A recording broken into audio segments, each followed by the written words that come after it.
rising in the world right now. It is vapes, e-cigs. They have actually skyrocketed in the market these past years. And I currently own my own vape, and I see that there have been a lot of people that have issues with people vaping out in public. I'm sure all of you have seen people that vape or even may own your own, because it has increased in the younger generation now. And today I want to discuss what exactly are e-cigs, the controversy of those e-cigs, and why it should have some restrictions. The first thing I would like to introduce is what exactly are they. According to NBC, they state that vaping, as it is known commonly referred to as, involves a device with battery-powered heating element that warms a liquid, turning it into a vapor. People can pick the level of nicotine that's in it or the hash oil for marijuana. Similar to hookah, the users can also choose a variety of flavors.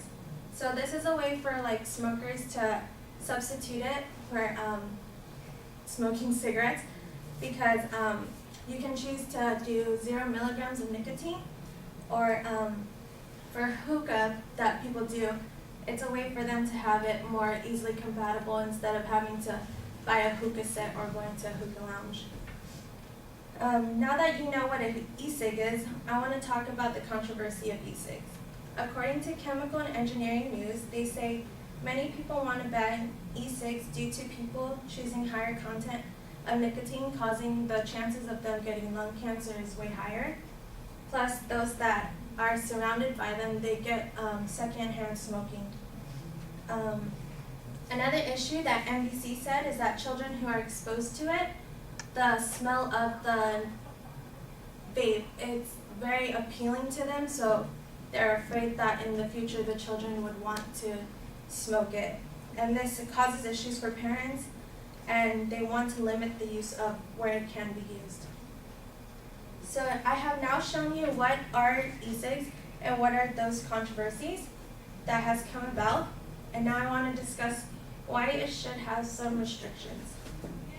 So you all know I work in retail, and so every time I do see a person that has an e-cig, they come up into the store smoking it right in front of you, and to me that's kind of irritating, because I don't want someone's vapor all up in my face, plus I don't want their breath at all in my face, and also because there's little kids in the store, so I feel like that shouldn't be allowed, especially in public areas. So I feel like they should restrict that. Now, even though I vape, it really irritates me. And according to Reuters, the LA City Council actually voted to ban the use of electronic cigarettes from restaurants, bars, nightclubs, and other public spaces. And it is also banned in New York, Boston, and Chicago now. And with that, many are taking stands with having restrictions to allowing them to only smoke in areas that are for smoking zones. And I think that's right, because it is still smoking regardless, even if the vape could have 0 milligrams of nicotine. And according to smoking laws and regulation, Long Beach has also passed a law of no more vaping in public spaces. And even though vaping is a better way and healthier way to stop smoking cigarettes, it still has content of nicotine in some of them, so people need to be aware that they shouldn't always just smoke it right in public. And in conclusion, I have talked about what are vapes, what are those issues of vapes, and why they should have some limits to smoking them in public. And with that, if you do vape, be considerate of others, and also be aware of your surroundings and everyone there. Thank you.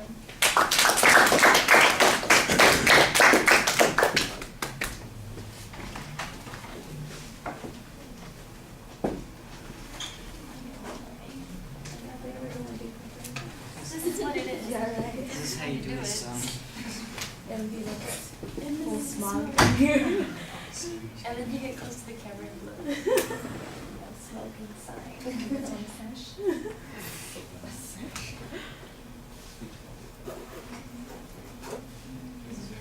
Pretty. No. What color is it? It's in my house. Oh, mine's just black.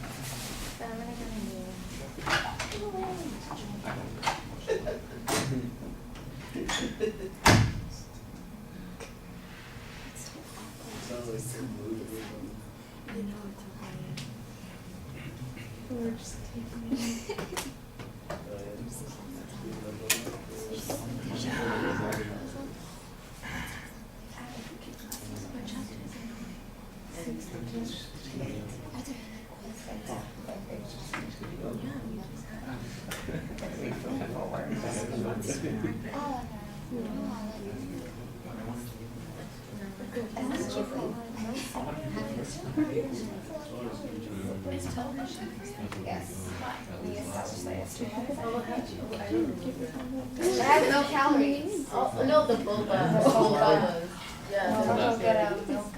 Delicious.